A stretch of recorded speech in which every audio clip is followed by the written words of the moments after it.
Good morning, good evening to every one of you guys. We have people from all over the place, so that's what I'm saying. Good evening as well. Um, just to recap, so last week, right, we did a few things as we've been going in this journey of turning a small account to a large account. Uh, I gave you guys a simple strategy that I learned about 3 to 4 years ago, right, and it made me successful uh, to the point that I think some of you guys have seen one or two of my accounts so far. So I made a little bit of money than most people, right? And I thought that if I show you guys a simple strategy, it would be, beneficial to anyone that want to try it out. And last week we tried 4 plays, right? We invested or traded 3 stocks. I mean 4 stocks. We traded. Uh, I'm gonna mute everybody, right? Because I have no idea who has all that noise in the background. Yeah, so last week we traded 4 stocks. We traded Goldman Sachs. We quickly caught on that one because it jumped. It didn't beat earnings, right? And it was falling on the market. We jumped to MP.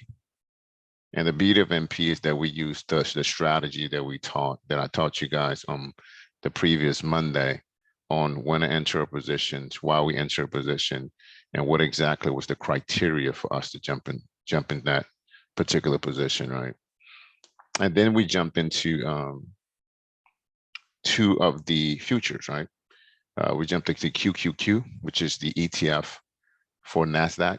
And then we also jumped into the IWM, which is the ETF for the Russell 2000. And we just had a bearish market for the last few weeks. There's been a lot of pressure on a market on these big mega tech stocks that are part of the Qs, the triple Qs as we call them. And also a lot of pressure on the small cap companies, the smaller businesses that make up the U.S. stock market. So that's why, looking at technical analysis, if you guys got a chance to look at the video, or i.e. the videos that I posted, just depicting on, my thoughts on the market, bearish market, and how it's gonna fall, and which support and resistance areas were gonna be key to look into. And reason why we got into those plays. So this is week 2, right? This is where we at. We in week 2. I gave you guys about 5 stocks that we're gonna get into. But more importantly, what I wanted to do this time around, instead of sending you guys a video, I wanted to show you guys the process. I think it's very important to know the why, and the why allows us to, have the freedom and autonomy to actually do this ourselves, right? So my process it's always the same, right?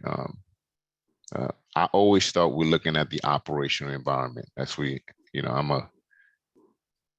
I'm in the military, so I'm a S2 intelligence officer in the hospital. So I always talk about intelligence in preparation for the battlefield, right? So looking at the operation environment is like it's either the news, right? Anything that's coming out into the market, and why there should be anything to get excited about. Like, I'll give you an example, right? I'm going to show you. I like to look at that reports, right? Reports that are coming out either today or tomorrow. Right? So what I always like to look at is like these economic reports, right? These U.S. economic reports, and whenever the federal speaks, it always produces some type of volatility in the market, right? But the key takeaway for this one in particular, though, is their impact on the market. And believe it or not, the one Wednesday, right? And you can find this on the usmarket.com, economy, politics / calendar. But here on Wednesday, we have the Fed Chairman Jerome Powell. He's going to be addressing the market, addressing the world as far as rate hikes and what to expect for that, right? Very, very important day. And what usually happens for a seasoned or experienced trader, you'll notice that the day before, right, the 25th, or the day of, the morning of, you see the market very flat. And what do I mean flat? You see it not going up or not going down, right? Waiting to hear what exactly Chairman Powell is going to say as far as tapering, rate hikes, and so on and so forth, right? So that's one thing that I like to look at as far as the market. What news is coming out, what reports are being put out. But before that, though, the week before, I like to look at technical analysis. I like to let the chart give me a story, right? And for the most part, the charts has been saying the same thing. We find ourselves in the market right now where everything is overpriced, right? The Federal Reserve has been dumping money into the market and trying to keep it alive, when in reality, right, the economy hasn't opened up yet. And if the economy hasn't opened up, how is the economy doing so well? Makes no sense, right? How can your business be doing so well when your doors are closed? It's because, right, the Federal Reserve has been pumping money into our pockets. We keep buying stuff, and even though, you know, a lot of our businesses have been closed. So, but you have seen a huge uptick into a lot of technology companies who've been doing extremely well, like the Apples, right? Microsoft were doing really well until recently, right? If we look at year performance, 16% Apple, 31% Microsoft, Google, right? Tesla, Home Depot, so on and so forth. But compared to today,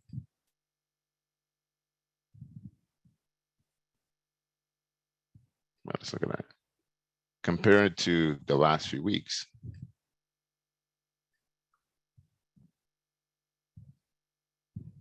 they've been hurting, right? And the reason for this, again, is because they've been overpriced for a while, right?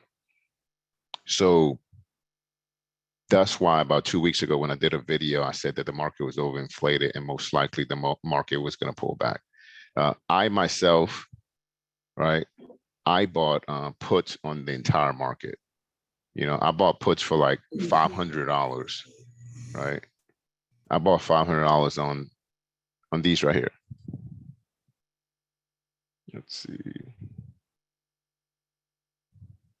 Let's go back. I can go back. So about 3 weeks ago, I bought puts in the entire market, right? I did a video about 3 weeks ago. I did the video, and I was screaming that the sky was falling, right? You know, nobody usually hears you when you screaming to the top of your lungs that the sky is falling. So me, I started buying right here, right? I had my reasons why I started buying puts here. And when you buy a put, ladies and gentlemen, it means that you're betting that the market, the stock, that security you bet you're investing on trading is going to go down, right? My $500 investment that I bought around here, right, for almost 400 bucks. Yeah, I bought at 400. My investment that I bought here for 400 bucks has fallen, what, $54 to the downside. So $500 investment that I put in there for 2 months has, I'll be honest with you, one is about $5,600 right now, just one contract, right? Because, I was betting $500 that this was going to happen, right? And of course, I got a little bit insight, and I belong to a few, really two groups that provided some information on what's going on in the market, what things to look at, or whatnot. But I made this bet, right? On top of that, about 2 weeks ago, and this was on my YouTube video that I posted.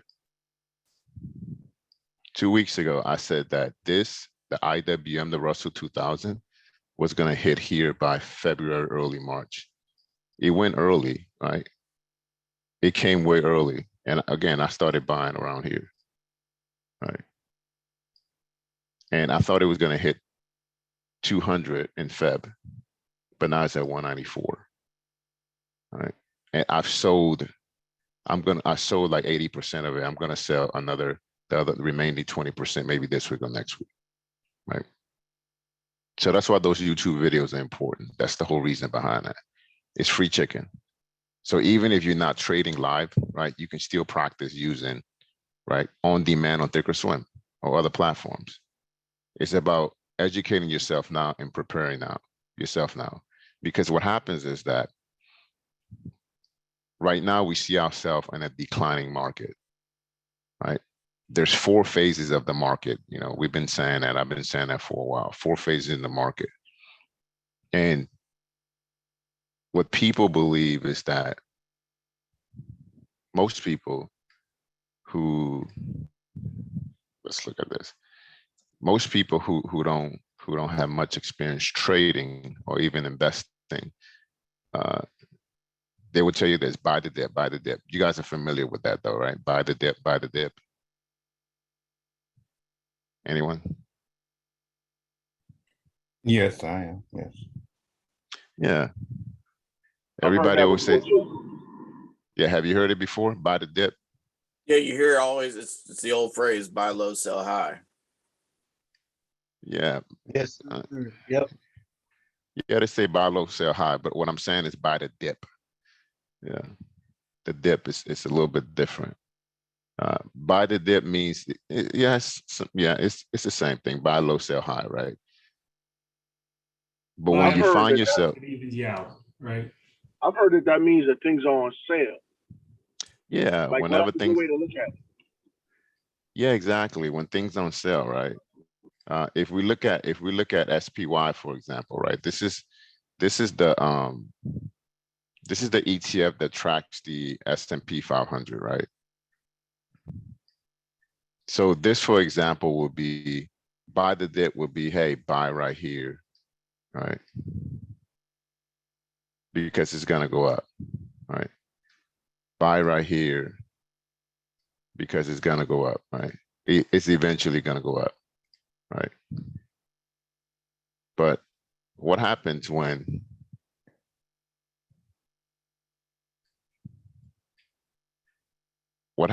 you find yourself right here?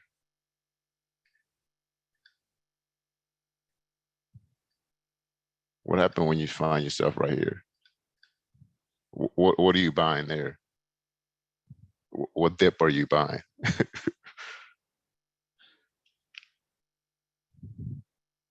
Anyone?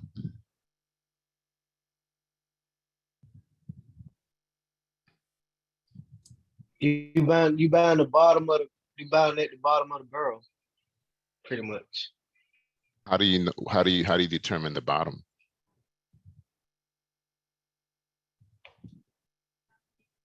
With the technical analysis on the downward trend. All right, hey, Casho, this is Eric. Hey, I'll jump in real quick. So what you guys are looking at, I guess more so what makes sense is you see that dip, that massive sell-off that's happening in the market right now. You're looking for major support levels. Once you reach those major support levels, you're looking for a confirmation or reversal. That would be more of an intelligent buy the dip.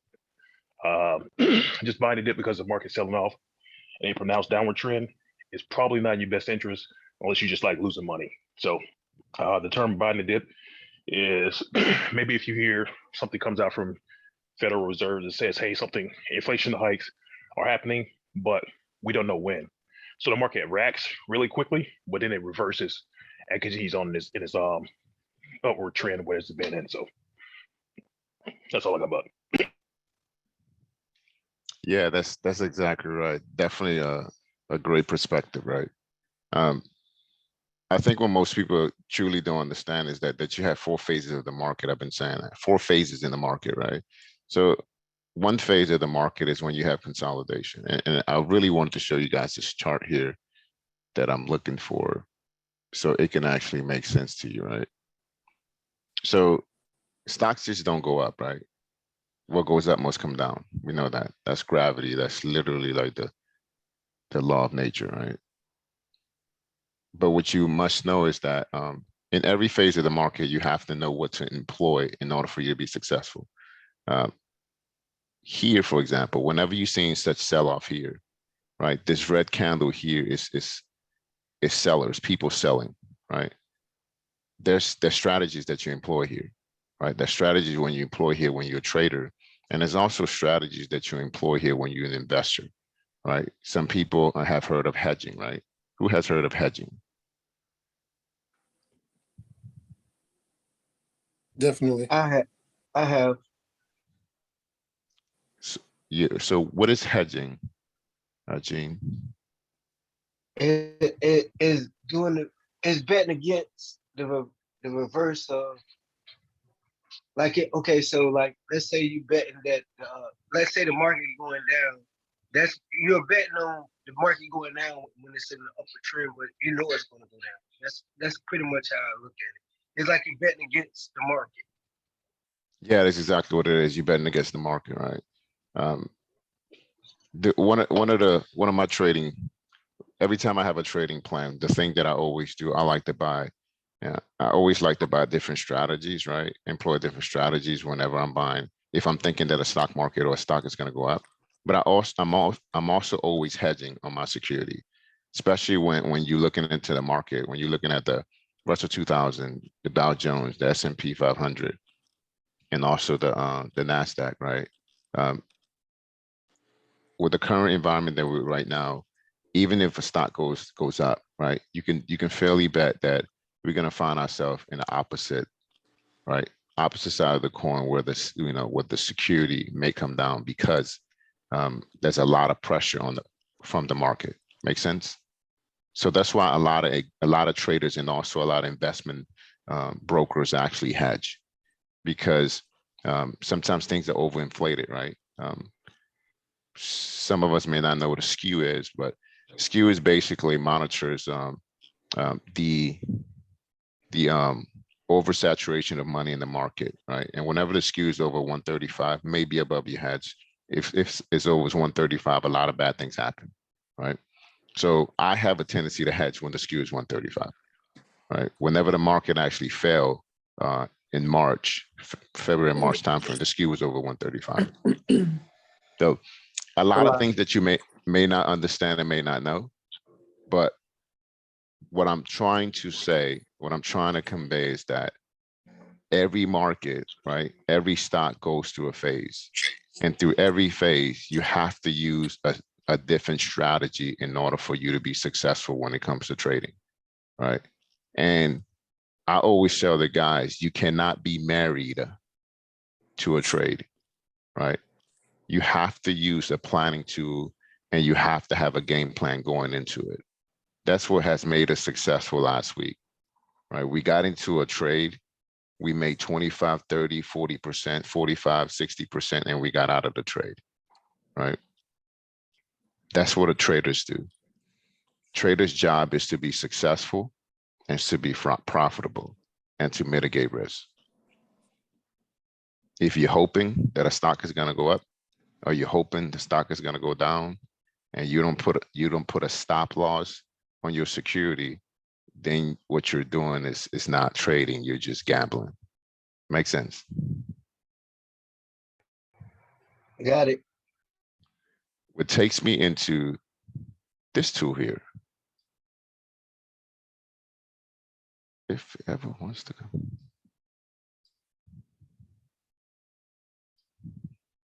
So this is the tool that we've been fighting off of right here, right? This is the tool. And every week I refresh this, right? I just need to change the dates for this one.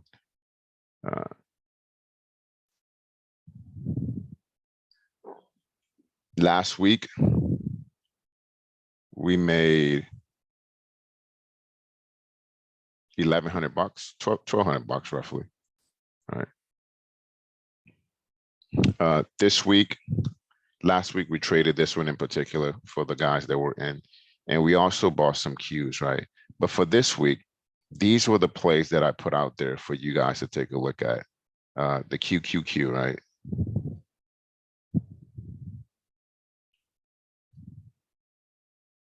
Put there the Qs.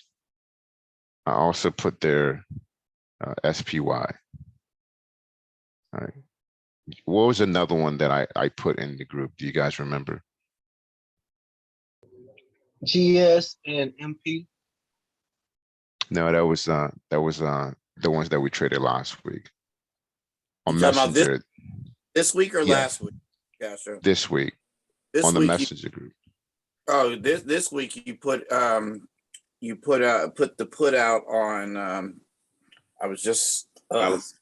It was Alice. Norwegian. this weekend.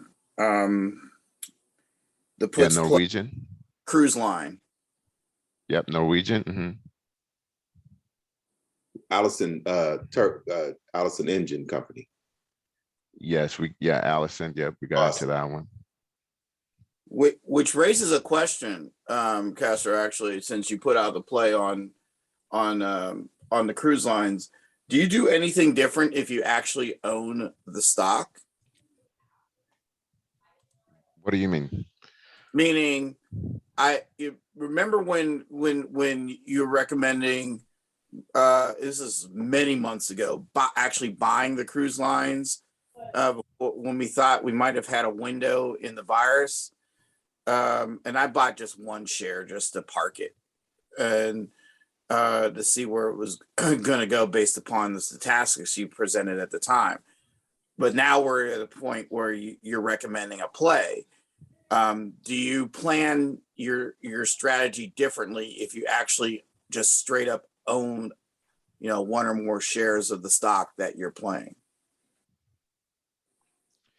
No, so there's a difference between trading and investing, right? If I'm an investor, I'm looking 3 to 5 years out. I'm Right. literally buying something because I see the potential of that security, that company doing better. And like we say, we buy low and sell high. So as an investor, I'm expecting a return on investment at least 3 to 5 years. So that's why as a trader, I'm looking for the short term. As an investor, I'm looking for the long term. So that I am doing something totally different. I trade Apple all the time. I love Apple. I have over 2,000 shares of Apple. But I bought it because I love it. I love the company. I love what it stands for. And I also trade it because it's made me a lot of money. Make sense? Well, there is that. Yeah. So it's two sides of the, two sides to a coin. You know what I'm saying? Mhm. Good question. So we're gonna look at the so I'm gonna show you guys the plays that I actually put in the community, and I just placed them on here, and I'm gonna show you the reason behind it, right? Earlier I was discussing this here.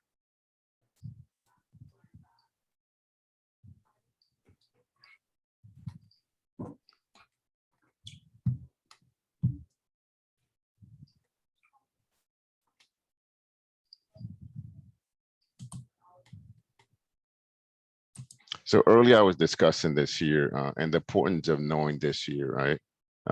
This is where we're finding ourselves right now in a declining market. Most people don't know this.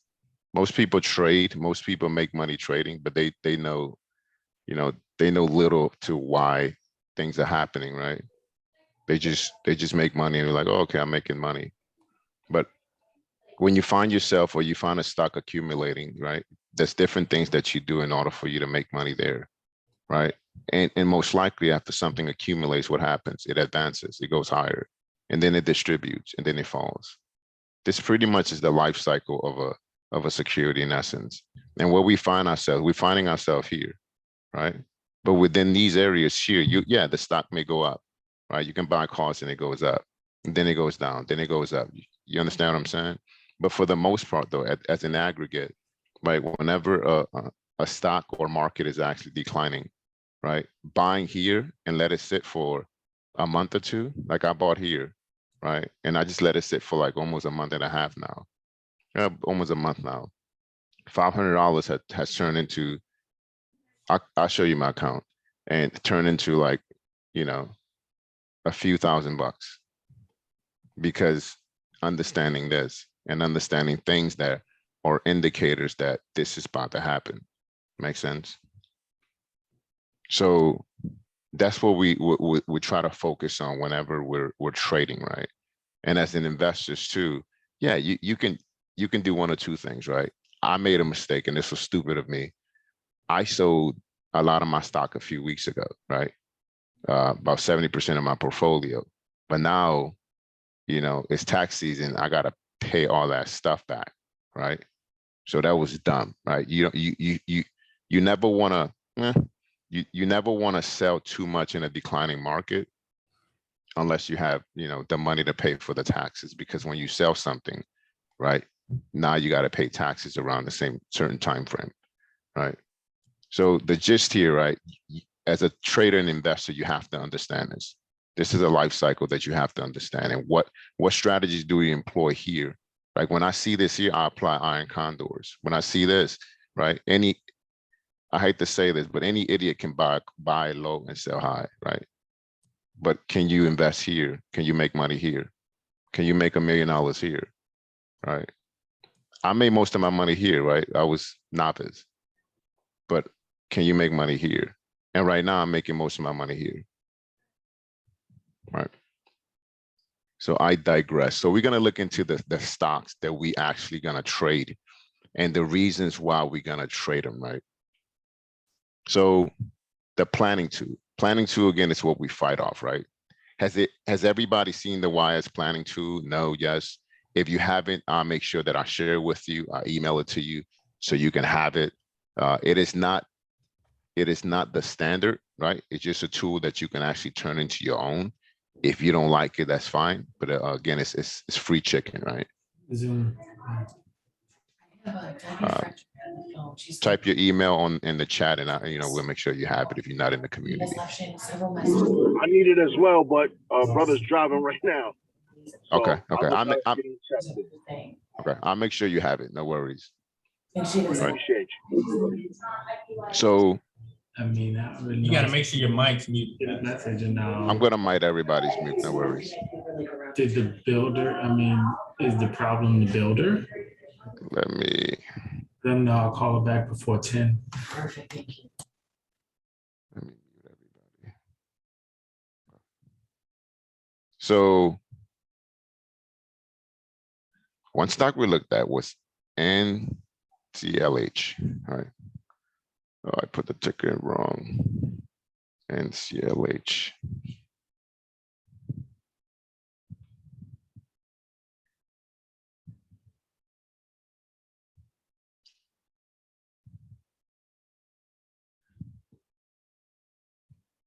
We're gonna look at the daily chart, right? So we looked at this one. Does anybody remember the rules, right? When do where exactly do we like to buy? We like to buy where? At the where? At the mean. Yeah, we like to buy the mean. What is the mean? What did we say the mean was? 21-day moving. 21-day moving average. Yeah, 21-day moving average. So this one in particular, this was a play that I gave our subscribers because I use several strategies in order for me to make money, right? The simple strategy that I taught you guys is buying here, right? Buying at the mean, because as we spoke, look what stocks do, right? They have a tendency to always come back to the moving average, right? Always come back to the moving average. But this stock in particular, though, it's been overly extended, right? I wish I would have bought it Friday, but look, it is so far from the mean, right? So far from the mean. So we're not going to jump into this one at all, right? Because it goes against our criteria. And it's important that we know that we trade our plan, right? The plan is what we're trading, right? The plan is what we're going to trade. Always that. Just like we did with MP. So if this one doesn't fit our plan, right, we're gonna look into other stocks that may fit our trading plan. And how do we do that? Can somebody walk me through this? This is like check on learning, right? Because we did this before. If we go to FinViz, right? It's just a way. Who can talk to me about what am I looking for in screener? You're looking for volume. Yeah, we're looking for volume, right? What's the average volume we're looking into? Was it like 1 million or something like that? I can't remember. Yeah, over 1 million is good. 500K. Or over Yeah, a million. at least 500K. Yeah. Yep. Over 500K minimum. What else are we looking for? At least 1.5 and ATR. Yeah. We want an ATR, right? We want the ATR to be, yeah, at least 1.5. Yep. What else are we looking for? Again, this is a check on learning, and also it helps out those individuals who haven't been with us before, right? What else are we looking for? Got to determine if it's a good or a bad stock. That's a little bit ambiguous, but it's a good start. Okay. As far as the screening criteria, like these items here, right? The moving average, the beta, the price, the market cap. The Remember beta over 1. Yeah, we want a beta over 1, right? Why we want a beta over 1? I can't remember. It's something about the Greeks or something like that. I The can't what? remember which one. The Greeks is one of the Greeks that you gotta pay attention to for the moving. For the The stock. moving average? Yeah. It's one of those Greeks. It's like I can't remember them right now, but I know it's one of the Greeks you're supposed to be paying attention to doing the moving of the stock. Okay. If it comes to you, just let us know. I thought the Gene. beta over 1 was how this particular stock trades relative to the market. Yeah, exactly. So the market, right? When we talk about the market, we're looking at the composite averages that make up the US stock market. We're looking at the NASDAQ, the Dow Jones, the Russell 2000, and also we're looking at the SPY, right? The spider, as it's called, right? Anything over a 1, right? That means if the SPY, right, goes up $1, that means that that stock in particular is going to move $1 up. Make sense? So we always want something a little bit over that beta. Like what else we talked about? Did we talk about stacking, moving averages? Yeah, the stack moving Like, averages. Yep. Yeah. So given the market here, we're gonna say, yeah, above 200, right? We're gonna stack the EMAs. And the reason why, the purpose for this is because if a stock is stacked, right, and this is a simple little screener. If the stock is stacked and we know that we're in a bearish market, right, we can definitely expect this one to pop lower, right? It's holding strong, maybe above the moving average, but in a bearish market, most likely it's gonna go down, right? I got a question. Yeah, go So ahead. I have written down the average true range over 0.75. Should I change that to over 1.5? No, it's fine. So ATR 1.5 is good. 75 is good as well, right? So it's not as important, right? But ideally we want something over 0.75. Just like the volume, right? 1 million is better than 500, but it still works. Make sense? Got it. Okay. What else are we looking for? What about the price? Did we say anything about the price?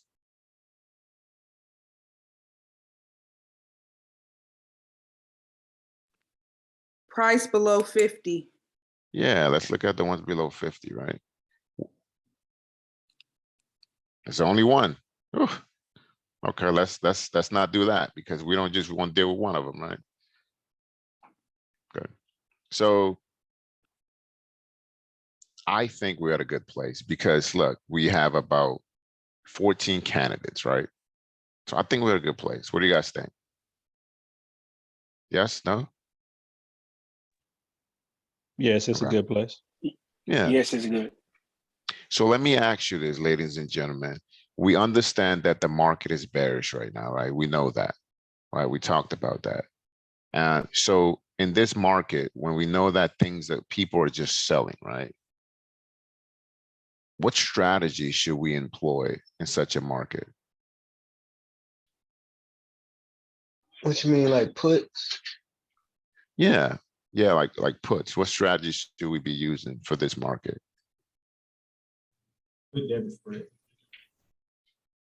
What would you guys like to use? What should we be using? Puts, put debit spreads, vertical puts. What should we be using? Put debit spread. Yeah, put debit spread, most definitely, right? And also we can use puts too, right? Of course, we can. I'm gonna keep it simple, okay? I'm not gonna go a little bit too deep into like the stuff that I do, but that's the basic stuff, right? We're gonna talk about put debit spreads, put credit spreads, and also puts, right? Those are the strategies that we want to focus on for like simplicity. Make sense? All right.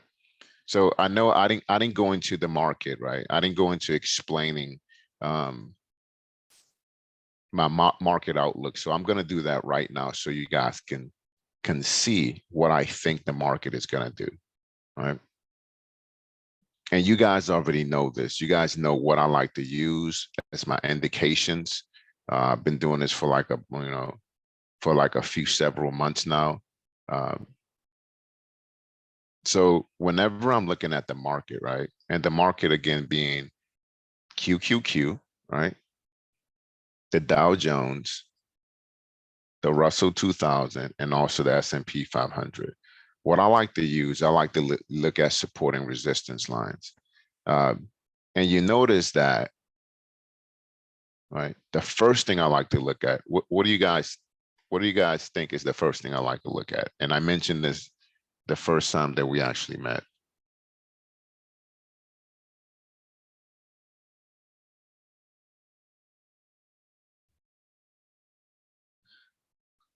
Yeah, the candlesticks. Yeah, I like to look at the candle, right?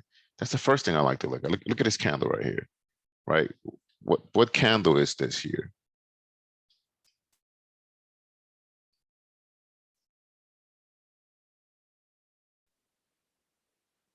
Is it the spinning top? Blue This one here. looks like the spinning top. This looks like a spinning top. I can't. I mean, I have to put on- Inverted hammer. That's what I was about to guess and say the same thing. Inverted hammer. Yeah, inverted hammer. Is it inverted hammer? Yeah. Yeah, it's an inverted hammer, right? Oh, so I'm wrong. Sorry. No worries. This is a learning opportunity here. We're learning, right? This is what we're doing. We're learning, right? So yeah, we can say it's an inverted hammer. Of course, we can also say that is a shooting star, right? We can also say that, right? But it looks like an inverted hammer, right? So usually whenever you have something such as this, right? An inverted hammer on a downside, the most likely thing that happens is the stock goes up, right? But that's truly all depending on the volume, right? Again, the first thing I like to look at is the candle. The candle tells me a story, right? Based on this candle here, I'm already, setting in my mind saying, hey, you know what? I am expecting this to go up a little bit. No, I'm sorry. I'm expecting this to possibly go up, most likely, right? Right now, my initial thought will be like, okay, it's gonna go up. That's my initial thought, right? But being that this market is so bearish, right? Overall, right? I'm expecting the market to go down anyway.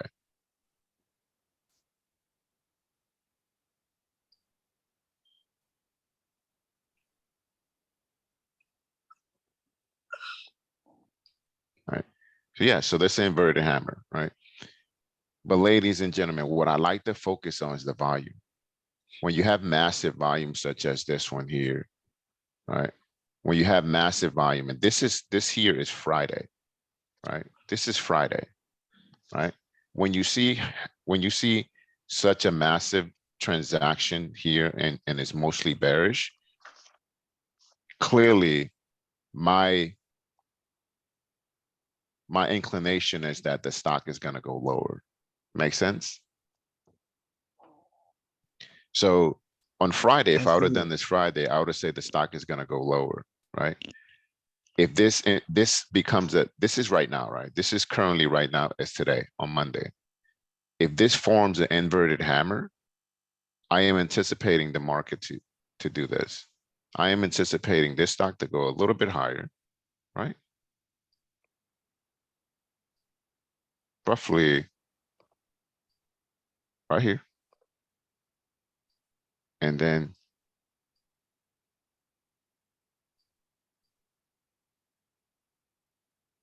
I'm not even going to draw this here, right? If this closes a little bit lower, I anticipate that this is going to go like this, right? But it's too early for me to make that prediction. So what I'm looking for, I'm looking at the stochastics to tell me. I see here that it's hinging a little bit. Automatically, I am convinced that this is going to go higher. I'm convinced that today we're going to test. Right. I'm going to do it step by step based on the candle that was here on Friday, because all my predictions is day before. Based on this candle here, right? And based on this here, right? Based on this volume here, right? I predict that the market, this stock is going to test this area right here. Because this is a support area. And if you guys don't know support and resistance, we have a slide on that, and we also talk about it over and over again, right?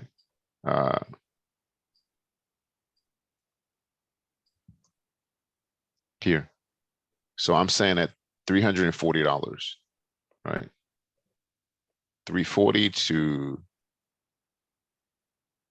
between 339 and 340, right? And after that, I'm expecting Tuesday or Wednesday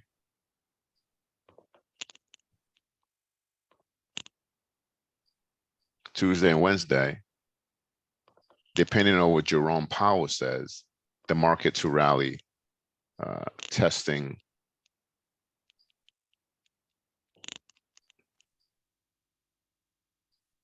this moving average here. A little bit lower right here. Makes sense? But today it's going to go down, right? That's my prediction. We'll see what happens, right? So whenever you see a market, a bearish market, when you see a candle like that, it tells you it's a tall tale sign that the market's going to go down, especially with the volume. The stochastics is just confirmation. The CCI here, right? It's hinging down. It's going down. And what we talked about on Friday, what did we say Friday? You guys remember?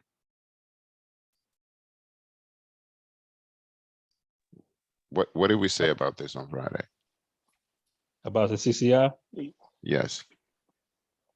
Yes, if it's below the It's zero about line, like it's a bear market. being ready. I want to say go to the 0 line.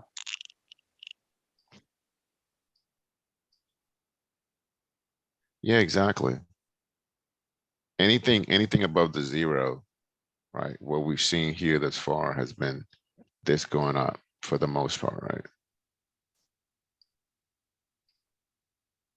For the most part, right? It's been going up. But anything that touches below the 0 is bearish. And that's what we're seeing right here, right? This has been going down. So in this market, that's what strategy you want to employ. You want to employ puts because of this reason, because this is going down, right? Again, I suspect that by Thursday, Friday, we're going to be at 452 easily, right? That's for the Qs. Hopefully you guys remember that. And we got this video as proof, right? So let's look at the SPY. Does that make sense? Any questions on this one? Any questions? That's QQQ, right? Yeah, that's the cues. Okay.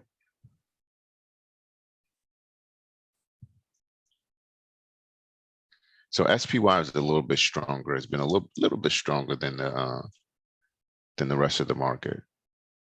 All right. That's why I didn't really buy a lot of puts on this one.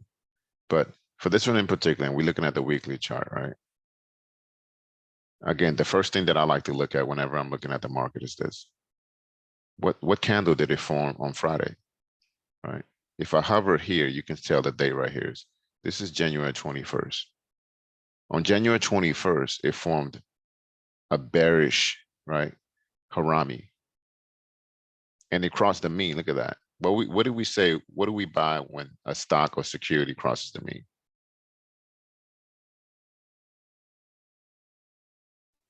Yeah, we buy puts. Puts. Yeah, exactly. We buy puts, right? And in correlation with the volume, look, a lot of selling here. These transactions here were mostly selling, right? So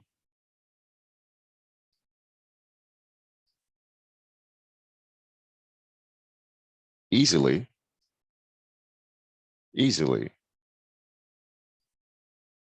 SPY today should touch its support area of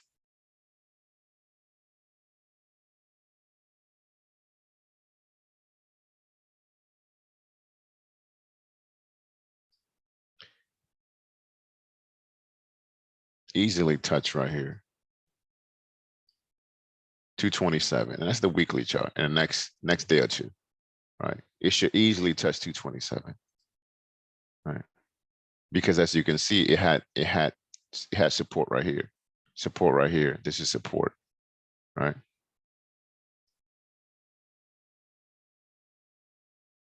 Easily to touch here, but it's going to be based on today's volume, right? If the volume subsides, it gets smaller, right? We can easily see a quick little bounce for Tuesday or Wednesday. Same thing. All right. Testing 444. All right. Make sense?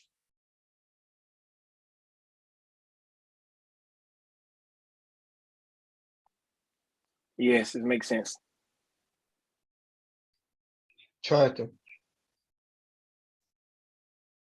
Look at this. The stochastic is hinging. See that?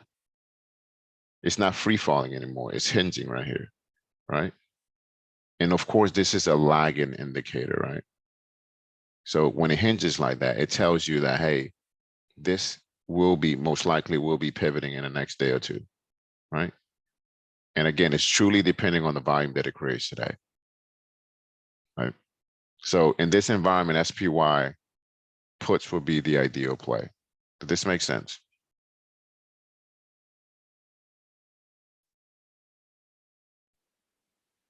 Yes. IWM. IWM, same thing you see here, right? This is called the staircase to heaven, right? Staircase to heaven, as we call it, right? Boom, boom, boom, right?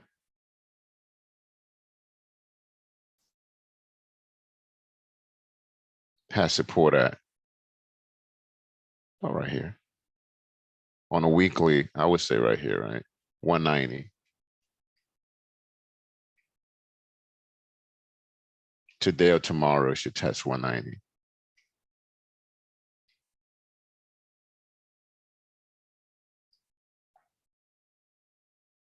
Test 190 today, right? I think Jerome Powell, Chairman Jerome Powell, is going to save the day and has this go a little bit higher, to be honest with you, right? Closing the week to test easily 205. Probably not going to make it.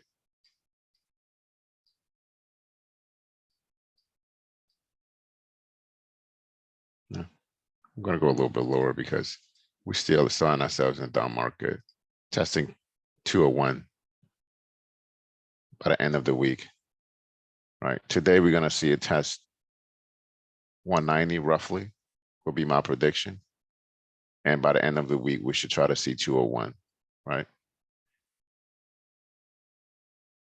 But next week, we're gonna continue to go down lower, right? Longer prediction, testing the 200 moving average.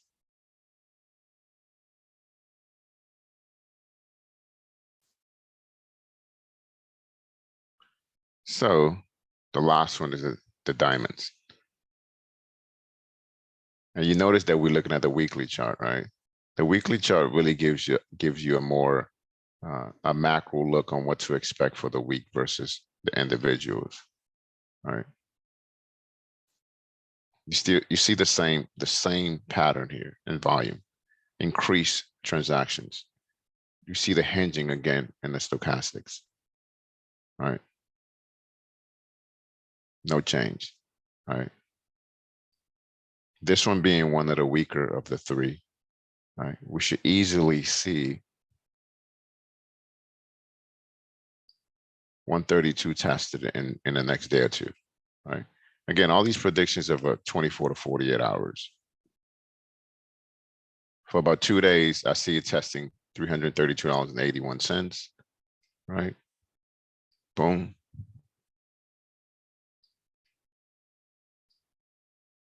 And with a quick little bounce. If the volume is right. If the volume is low,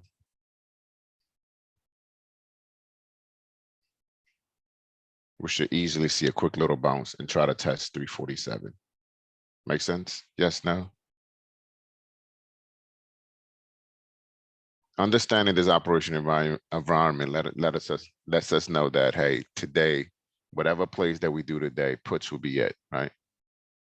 That's what we're gonna get into, right? And we're gonna trade a little bit out the norm, right? We're not gonna use the 21 EMA for this one in particular, right? What we're gonna use is this here. We will use the 21 EMA, but we're gonna use it for a shorter time frame. Whenever you use it for the daily chart, right? For the 1 day chart, is when you're swing trading. But for this one in particular, for us actually day trading, it's gonna be quick in and out. We're gonna get in a trade and we're gonna get out of it, right? We can't hold it for tomorrow, but being that the Qs, right, is the weakest of all the three futures, and that's the one that I truly love to get into. I know the market is about to open very soon. Look at this here. Red, all right.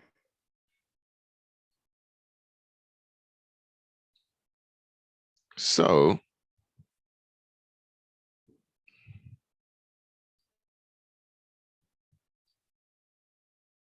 NACL, the sucker went down. So what we're gonna get into is the Qs, right?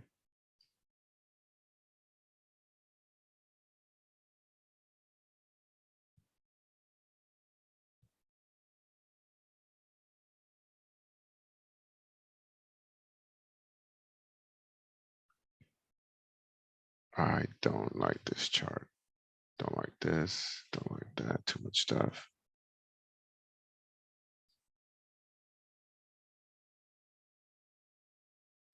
We'll go here.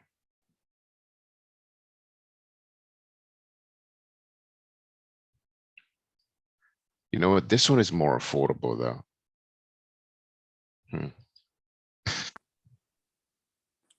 Which ones you guys want to get into? Let me know. Are you saying that NCLH is more affordable? Yeah, it's definitely more affordable, but we can get into any one of these because we can get outside of the money. All right. Which one you guys want to get into? Anyone? I'd like to see what the cruise line, since you were looking at it. I knew you was gonna say that. To look at it well. Who else want to get into that one? It's gonna be a consensus. I vote yes. For what, the cruise line? Yes, sir. Everybody want to do the cruise line. Let's Okay. go with it. You sent the play out, bro. Yeah. Damn, the Okay. Nasdaq So, down 2%. so the cruise line right now, what I'm looking for the cruise line.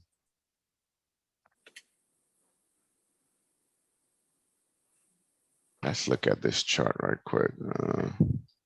At the 50-minute chart.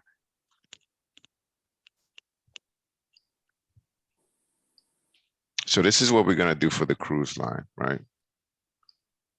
You guys know that the mean is everything, right? So even though we're looking at a smaller time frame, this is the 15-minute chart. We're gonna let right? What did we say about stocks hitting the mean? We're gonna let them rally to the mean, right? Right. Yes, no? Yes. Why do we let them rally to the mean?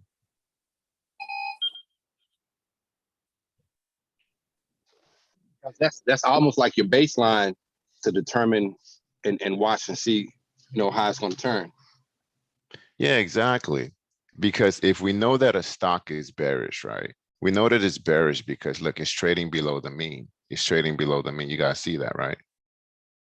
So what we're allowing to do, and just watch carefully, is that we're gonna let it come very close to here, right? Where it has resistance, right? 1965, right? We're gonna let it come very close to where it has resistance, right? And from there, because that's been selling already, right? But the next few minutes, you're gonna see it try its best to try to come to the mean, try to come back home. But as soon as it does that, we know that this is on a bearish trend, right? And it's gonna continue to go down lower. Only thing we're gonna do is be patient, wait 15, 20 minutes. We're paying attention to the volume right here, right? That's mostly selling pressure here, right? But we're gonna let this thing develop. I don't like that line at all.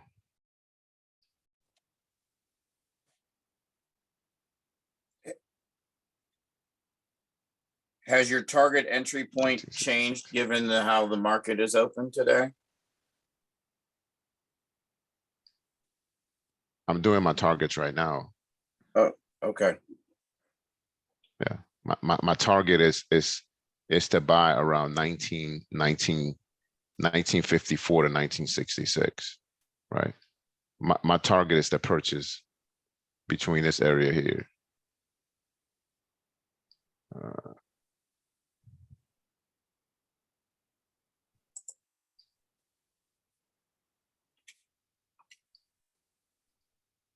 My target is to buy the puts right here.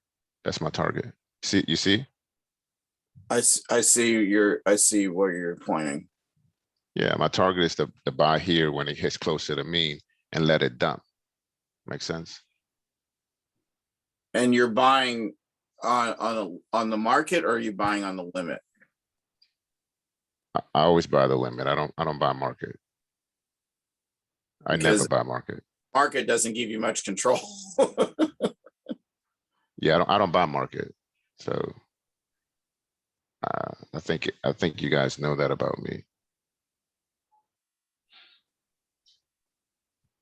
So once it hits close to 1950 to 1966, I want to look at the indicators too, right? Because they're gonna tell me what I need to know about this particular play.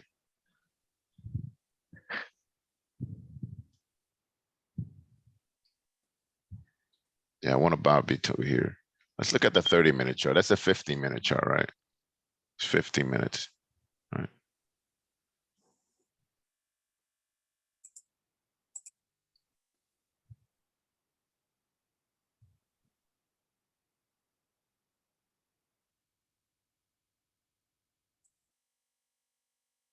We're gonna let this stock exhaust itself, right?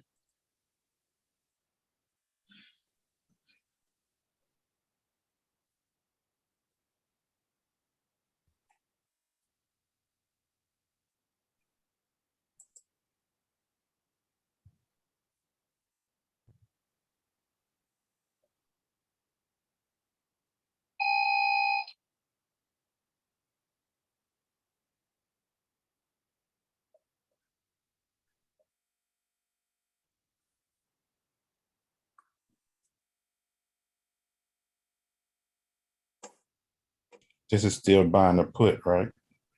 Yeah, we're gonna buy a put. We're patiently waiting for our entry point. So remember those cues that I bought on a small account? Just gonna put here. I just sold the cues on the Robinhood account for $1,800.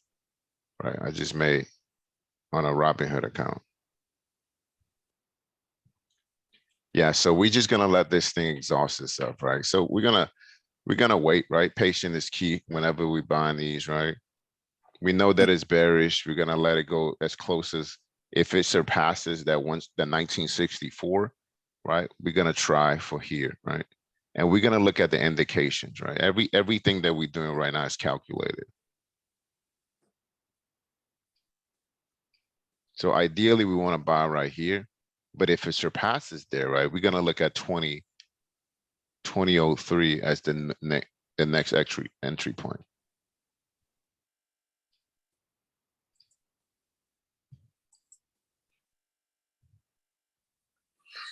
Patience, right? Patience is key.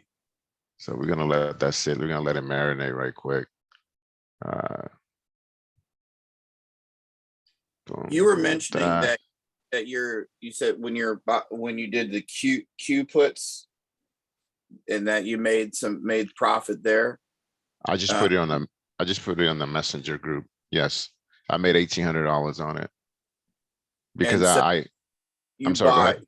I'm sorry. So you bought contracts at your target when you found your target point. You bought your targets. You bought them to bottom to open, but you waited for that particular target to hit. Yes. So I knew the cues I know the market was gonna be bearish, and that's why I kept the cues all the way to the end of the week. And to today, I just sent a picture in which I just sold them for $1,890 right here, right? So I remember I sold this one for $15,300. So I just sent you guys a picture that I sold this one for $1,800. So I made $1,100, and this other one, ALSN, I bought it. I made 11,000 on it, right? So today, everything is going to be depending on the volume with this particular DIA right now. It's been beat up a lot, right? So we're still paying attention to this here, right? Trying to see what it's going to do. Patience is key, right? We're just waiting, you know, because your entry point when it comes to these trades is very, very important, right? And I know you're asking, Castro, what are we waiting for? What are we looking at, right? We're looking into a few things. We're looking at the volume. As you guys can see, this is green, right? What does green mean? That the sellers are, I'm gonna say that the buyers are taking it. Yeah, the buyers in control of the market, right? Right, like you can see here, the sellers in control. That's where you want to buy your puts at, right? We want them to exhaust themselves, and then the next few minutes, whenever the green volume starts to decline, that's where we want to enter the trade. Castro, in particular, excuse me, I ain't mean to interrupt, but we can't see your screen. We're still seeing the YS thing too. Oh, okay.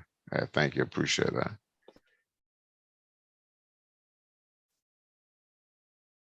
Yeah, so right here, we're waiting for our target, right, to exhaust itself. And I know this is a 15-minute chart, but we got to be patient and wait for that area. This is resistance, and it's heading towards the mean.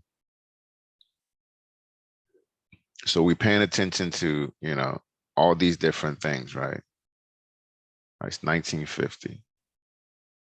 So we want to zoom out a little bit and see what we see here. Let's look at the daily chart. What it's doing on a daily.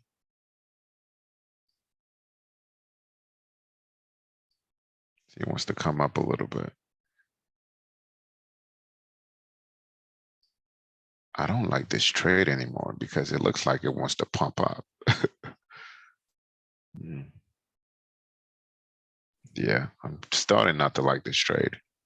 Well, you know, like you said, never get married to a security. So if it's not going well, then, but you know, by all means, wave us off. Yeah, the importance here, the reason why I don't like this trade anymore is because of this here. I don't like it because what I'm seeing with the stochastics, right? I'm seeing the hinge here, right? And we know that this is the percentage K, the gold one. Whenever you see the gold one crossing, right? The red, that's the D, that's usually a bullish indication for upside, right? Like here, boom, right? They crossed and then the price action went higher. So I don't like this trade anymore. Not for what I was thinking about.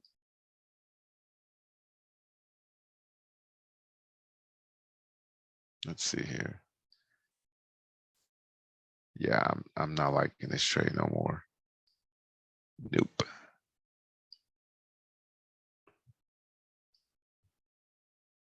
Yeah, I don't like what I'm seeing. Because especially if these EMAs become stacked, I don't like what I'm seeing at all. We'll see though. We'll keep watching it. See, this is what we're waiting for. Boom, boom, boom. But we'll see. We'll see what happens.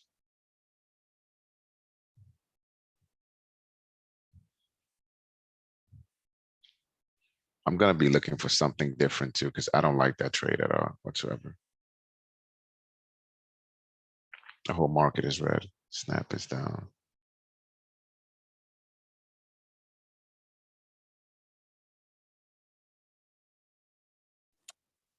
Yeah, I got CNBC out. It's like red everywhere. Russell 2000. Yeah, the entire market is red. It's supposed to be red. Everybody's like.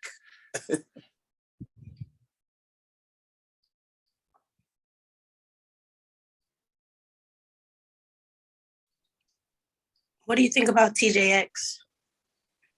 TJX. What do you think about it? Let's have a conversation. What you think about it?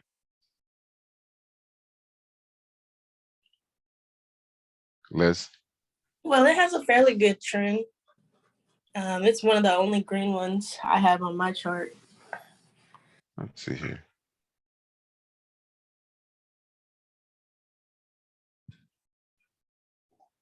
Yeah, we're not trading something because it's green. That's not what we're doing here. We're trading a plan and a strategy. You know. Yeah, I mean, I don't know what to think of it.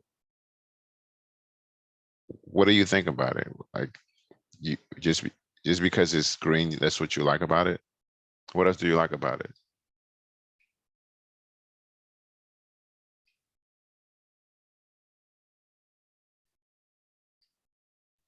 I just started looking into it. I haven't gathered too much information yet. Okay. Well, we see the whole market is red, right? Everything's red. Everything's selling off. So here's a company I think you may want to take a look at. It's called SGMO. There's a lot of transition that they're doing. It's a pharmaceutical company.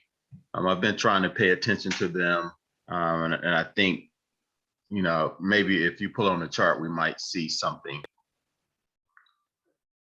So Sierra Golf Mike October.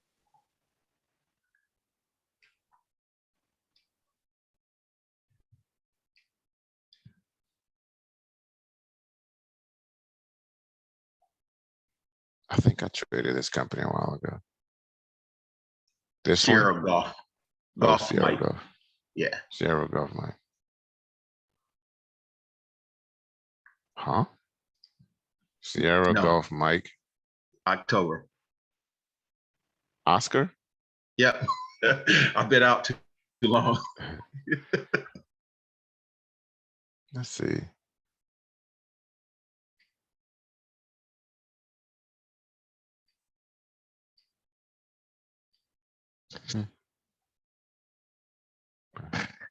It's fine. I'm gonna go to my second one that I was looking at. I don't know enough about this one to jump in it. I have a few of them that I'm looking at, so I got about 8 of them. I don't like these here are super overbought, right? I mean, oversold. They're like super red. They're like going to the negatives. The VIX is gonna hit 30, right? So for you ladies and gentlemen that don't know this, the VIX is the fear index, and I've talked about this about 1,000,000 times. Whenever you see the VIX like high, right, you can expect the market to do the reciprocal, right? See, the VIX has been going higher and higher and higher, right? And in essence, the market has been going the opposite, right? The market has been going down, right? Case in point here. See? The VIX is green and everything here is red, right? So the second one that I was looking into, TJX, I don't know what to think about it. I don't know the stock. I didn't study it. I didn't look at it. So I usually don't trade stocks that I haven't looked at before. This one that I have written, let me see. My notes, I got about 8 stocks right here. I got Amazon, IBM, Lemonade, W. This is the one that I fell in love with earlier. Oh. So I really like this one here.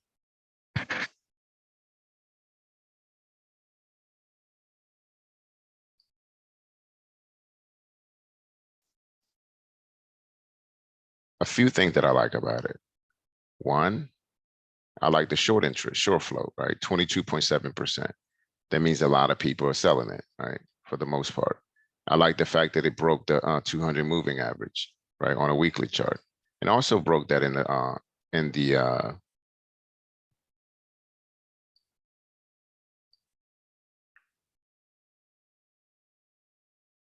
right? That's what I like about it. I like the fact that it's trading below the EMA, right? The 21, the mean, should I say, right?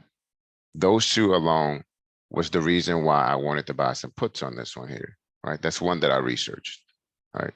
I never get into like trading if I don't have a plan. I don't just wing stocks out of thin air. These are the ones that I looked at before. I really like this one here, and I think we're gonna trade this one in particular, because I don't like what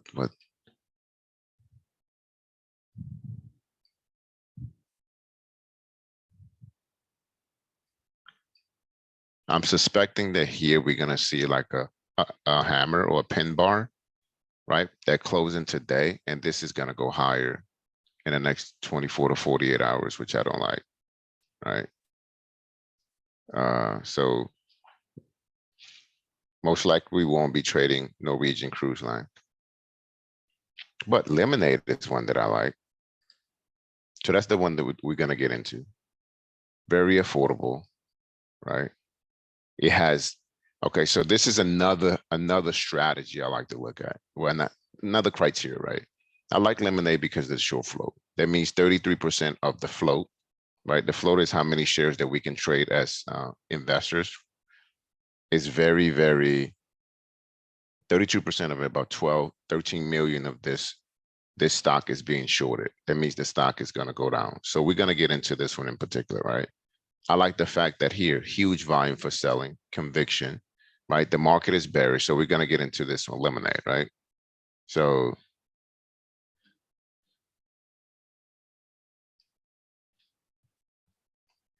we're looking at Lemonade.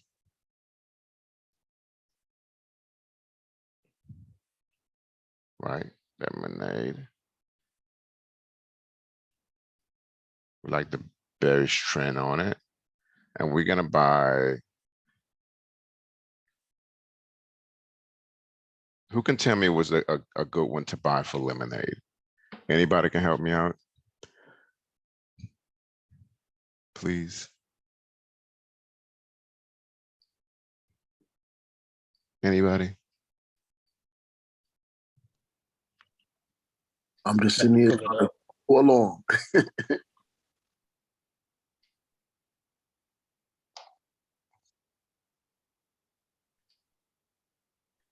I'm walking into the office in the snow. I'm sorry, I can't see nothing. We're gonna buy some lemonade and yeah, we'll buy some lemonade. I like lemonade. Cause anybody help me out? What do you guys think about lemonade? What should we buy in lemonade? Can you put the chart back up, please? Let's look at the 30-minute chart. I like to look at the 30-minute when I'm swing trading, right? Huge volume here for selling, right? Huge transactions right here. Look at that. Well, on my screen, I see YS stocks and options planning to. Is that what I'm supposed to be looking at? No, not at all. Thank you. Right That's here, why lemonade. about the charts, but I see a spreadsheet. Oh, now I see a chart. There we go. I thought I was lost. Okay, good. Yes. Some people, some people let me fall right now. All right, we're gonna get into lemonade. 40% of our portfolio, we're gonna get into lemonade for next week, right? So we're looking at buying the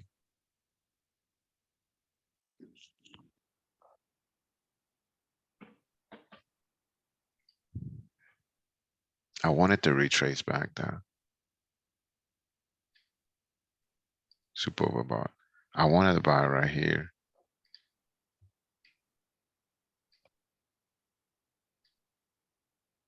No, I don't like lemonade right now neither. I don't like anything, guys. I swear.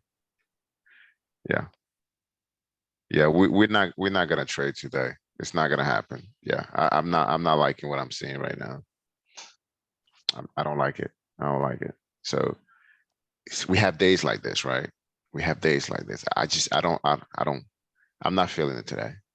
What do you guys think? I'm not feeling it. So we're not gonna trade for the sake of trading. It's not gonna happen.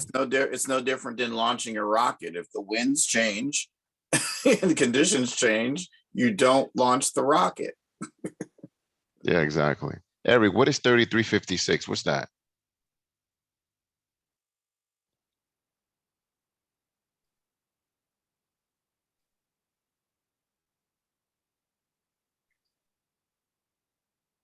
Somebody says 3356. What is he talking about? Is it ALSN?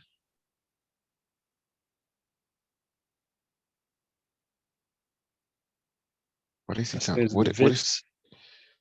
Oh shoot, yeah. Oh nice. The VIX is at 29. Yeah, the VIX is 29, 29.30. Yeah. I remember AJ Monty said that it was gonna be a hit 30. Yeah, so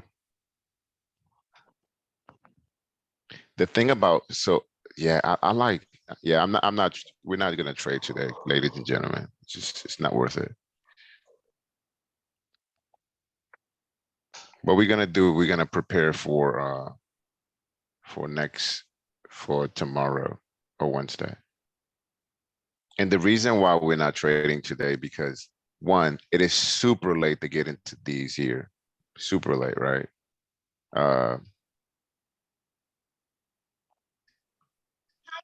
What we could do, the best that we could do is wait till like the end of the day and actually get into like some consider buying some calls for the next few days or for next week. But it is so late to get into these. I need to sell all my my options, matter of fact.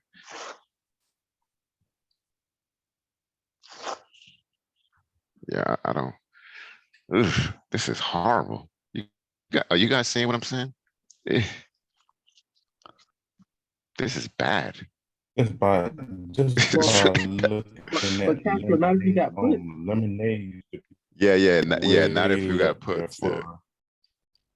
This is bad. Like it's real bad. Yeah, this is really bad. Hey, Yeah, Castro that VIX is too. like not letting off neither. Hey, Castro, Two of them that I'm watching is Coinbase and GameStop. Coinbase. Are you still in Coinbase, Terrence? No, I'm not. I'm just watching it again.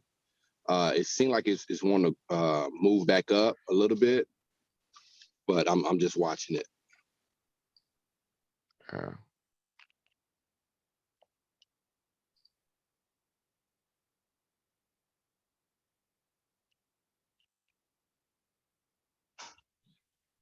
Oh, this looks bad. Like, looks really bad. You know what? Yeah, this looks really bad. Anybody have any thoughts? I don't want to get into anything. Well, but Castro, I've been in and out. I had to jump on some meetings for work, but I'm thinking about, I just sold my SPY option that was I think it was a put, and it had a good return. But I'm thinking about jumping back in, but I'm not sure yet. I got to do a little bit more research.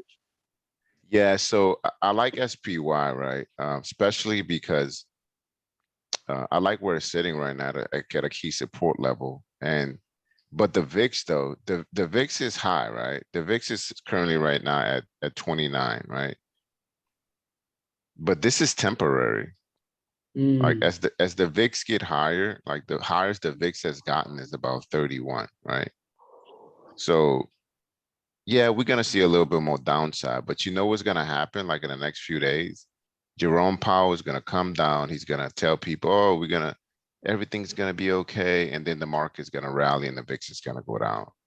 So if you're day trading, if you're buying something today and selling it today, like SPY, for example, right? Buying the spiders today will be a good idea, right? That thing is like, okay. Like buying the spiders today would be a good idea because I see that in the next few days, 24 to 48 hours, we're gonna see it try to retest 438. At least that's what I'm saying. All right. Do you know when Powell is going to speak again? Yeah, he speaks on Wednesday at 2:30. Okay, thank you. Yeah. So if you go to FinViz, just a teaching moment right now. If you go to FinViz and then you go to, I don't think it's gonna show it here. If you go to like the reports right here, right? It says here, or it should say it, huh? Yeah, FOMC right here, right? Their decision, and he speaks around 2:30. Yeah, he speaks at 2:30. A website that you can go is MarketWatch. I had showed it earlier. MarketWatch.com, economy slash, what is it? Yeah, economy politics / calendar. Here, Chairman Powell news conference. See that? 2:30. 2:30 on Wednesday.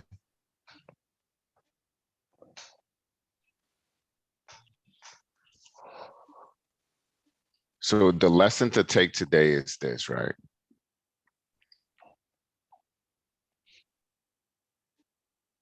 Key takeaway for today is this. The VIX is high, right? The VIX is going crazy. You guys see that, right? The VIX is going crazy, right? The fear index. And like I said before, the fear index is the reciprocal of the market, right? The more fear you have in the market, the more selling you're gonna have, such as this. You see that? This is green, and look at that, boom, boom, boom, right?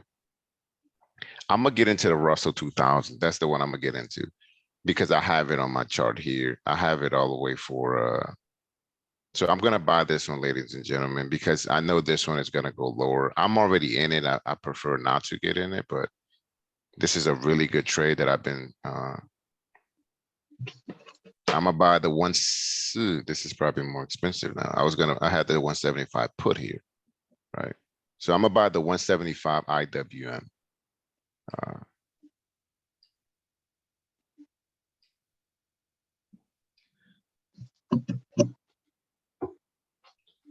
And most likely I'm gonna sell it today, right?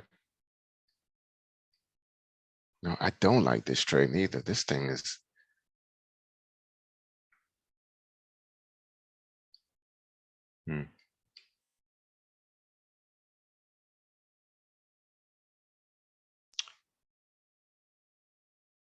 No, I'm not gonna do it. I'm not doing it. We're not trading today. It's not gonna happen. No. Because in the next 24 to 48 hours, this market is gonna make a shift. And the shift is gonna be for the upside. So I don't like it. So I'm just gonna leave this the next 15 minutes just for questions. Any questions that you may have, because the key takeaway here is that if you're not feeling that you need to trade, you shouldn't do it, right? So we're gonna stop recording here. We're not gonna trade today. We're not gonna jump into anything and mess up our record of 100%, right? We're gonna stop it